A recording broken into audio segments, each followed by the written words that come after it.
Good morning. आज मैं सीमा Gulati first year के स्टूडेंट्स को एक और एक्सपेरिमेंट करना सिखाऊंगी। आज के हमारे एक्सपेरिमेंट का नाम है दिए गए कार्बनिक द्रव की ओस्टवाल्ड विस्कोमीटर द्वारा आपेक्षिक विस्कता ज्ञात करना, या to determine the relative viscosity of given organic liquid by Ostwald viscometer. अब इसको शुरू करने से पहले मैं आपको विस्कोसिटी क्या होती है ये बताना चाहूंगी। यह द्रवों का गुण है। तो द्रवों का वह गुण जो उसके बहने की गति का प्रतिरोध करे उसको हम शायनता या विस्कोसिटी कहते हैं।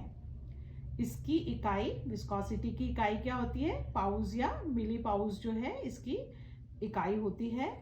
और ताप बढ़ने पर द्रवों की विस्कोसिटी जो है कम होती जाती है। जिस तरह से सरफेस टेंशन जो है वो द्रव का गुण था, उसी तरह से विस्कोसिटी भी जो है द्रव का गुण होती है। तो अब हम देखते हैं कि इस एक्सपेरिमेंट को कैसे करेंगे। इसमें जो हमें उपकरण चाहिए वो है ओस्टवाल्ड विस्कोमीटर। विस्कोमीटर होना चाहिए हमारे पास। दूसरा होना चाहिए जो है एक स्टॉपवॉच और बीकर चाहिए हमें इसके लिए। तो सिंपल सा एक्सपेरिमेंट है। अब इसका सिद्धांत देख लेते हैं। सिद्धांत में देखिए, यहाँ नीटा 1 जो है, नीटा से हम विस्कोसिटी को बताते हैं। नीटा 1 जो है, यहाँ भी हम रिलेटिव विस्कोसिटी निकाल रहे हैं, तो जल के साथ ही हम इसकी विस्कोसिटी जो है मेजर करेंगे। तो N1 जो है जल की विस्कोसिटी होगी। T1 जो है एक निश्चित आयतन के प्रभाव में लगने वाला समय जो है अज्ञात द्रव या पानी का जो है वो T1 और T2 होगा। और D1 और D2 क्या होंगे? वह जल एवं जो दिया गया द्रव है जिसकी विस्कोसिटी निकालनी है उसके लिए जो है वो T1 T2 समय और D1 D2 जो है वो घनत्व होंगे। और नीटा 1 और नीटा 2 क्या है? जल की विस्कोसिटी। और नीटा 2 जो है वो जो दिया गया द्रव है, जो विस्कोसिटी हमें मालूम करनी है वो हमारी क्या है? नीटा 1। तो N1 अपॉन N2 जो होगा वो किसके बराबर होगा? T1 D1 upon T2 D1। तो इस तरह से हम इस फॉर्मूला से नीटा 2 निकाल लेंगे। तो नीटा 2 इज इक्वल टू क्या हो जाएगा? T2 D1 upon T1 D1 into नीटा 1। अब हम इसका मेथड देखते हैं कि इसे हमें कैसे करना है।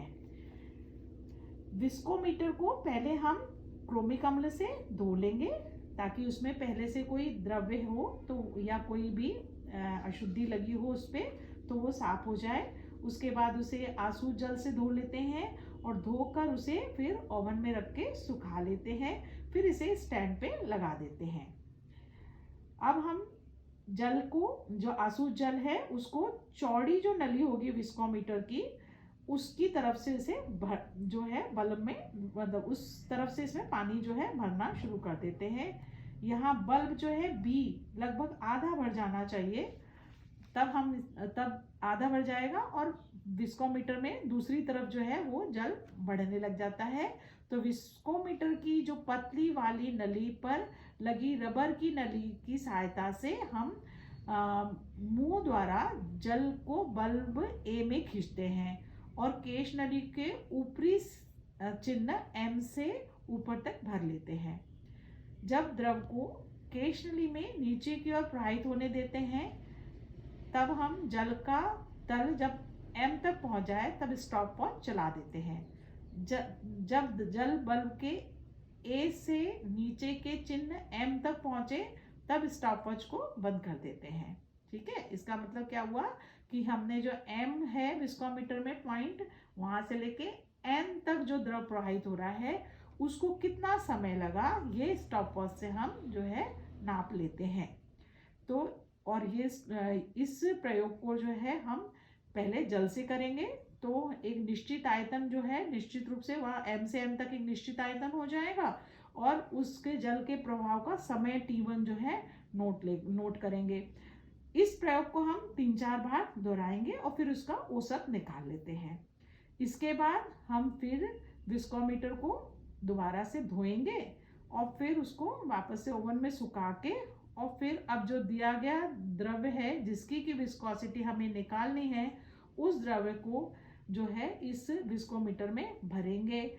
सक्शन से हम जो है मुंह द्वारा सक्शन नहीं कर रहे हैं, जो द्रव्य है उसको बल्ब A1 में खींचते हैं और फिर M से N पॉइंट तक जल के प्रभाव में लगने वाले समय को नोट करते हैं। पुनः इसको 3-4 बार दोहरा के और औसत निकाल लेते हैं कि उस निश्चित आयतन के इस अननोन द्रव के लिए कितना समय लगता है। ऑब्जर्वेशन या प्रेक्षण। सबसे पहले हम कमरे का ताप देखते हैं। तो अगर गर्मी है तो कितना ताप है, 30 है या 35 डिग्री है, और अगर इसी प्रयोग को हम सर्दी में करेंगे तो हम देख लेंगे कि हमारे कमरे का ताप जो है 20 डिग्री है, 18 है, या जो भी है वो हमें सबसे पहले नोट करना रहेगा। कारण ये है कि ये दोनों जो द्रव की प्रॉपर्टीज हैं, चाहे विस्कोसिटी हो या सरफेस टेंशन हो, ये टेम्परेचर पे डिपेंड करती हैं। तो हमें ये निश्चित रूप से बताना रहेगा कि हमने इस प्रयोग को कितने टेम्परेचर पे किया है, उस समय कमरे का ताप क्या है। मान लीजिए कि कमरे का ताप 30 डिग्री है तो हम 30 लिख लेंगे। कमरे के ताप पर जल का घनत्व D1, तो आपको जैसे कि सरफेस टेंशन के समय भी बताया था कि D1 जो है कमरे के ताप पर जल का घनत्व लगभग 1 ग्राम प्रति मिलीलीटर होता है। कमरे के ताप पर जल की शायनता जो है N1 नीटा1 होगी, और ये जो है हमें ये जल की जो विस्कोसिटी 30 डिग्री पे दी होती है वो है 8.007 मिली पाउस।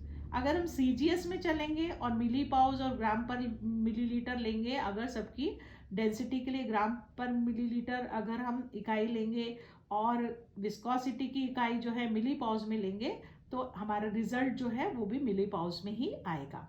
ठीक है, तो कमरे के ताप पर जल की शायनता कितनी लिखनी है अपने को, 8.007 मिली पाउस में, है ना। फिर उसके बाद हमें क्या करना है, हमें D2 भी अपने को यहाँ पर बताना रहेगा। D2 निकाला जा सकता है, पर हम लोग आपको D2 बता देते हैं। जो दिया गया द्रव्य है उसका घनत्व भी हम बता देते हैं। तो यहाँ पर अगर इथाइल अल्कोहल है तो उसका घनत्व जो है 0.781 ग्राम पर मिलीलीटर होगा। तो इस तरह से ये सब हमारे पास ऑब्जर्वेशन आ जाएंगी। उसके बाद हम इन ऑब्जर्वेशन को, अब ऑब्जर्वेशन टेबल भी देख लीजिए। ऑब्जर्वेशन टेबल में क्या देना है अपने को, सीरियल नंबर 1 2 3 हो ही जाएगा। फिर आंसू जल के प्रभाव में लगने वाला समय T1 है, जो कि ये सेकंड्स में देना है, और जो कि M से N तक जो विस्कोमीटर है उसमें निशान लगा होता है। M से N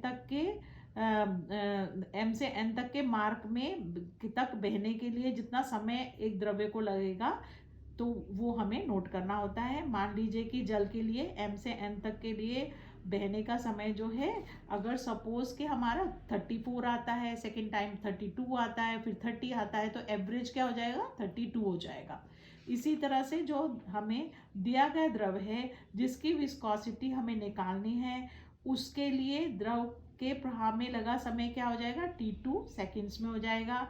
तो M से N तक इस द्रव के बहने में जो समय लगा, सपोज कि एक बार हमने जो ऑब्जर्वेशन ली वो 52 आई, 52 सेकेंड्स आई, फिर 54 आई, फिर 52 आई, तो फिर T2 क्या हो जाएगा, इनका एवरेज निकालने के बाद 52 हो जाएगा।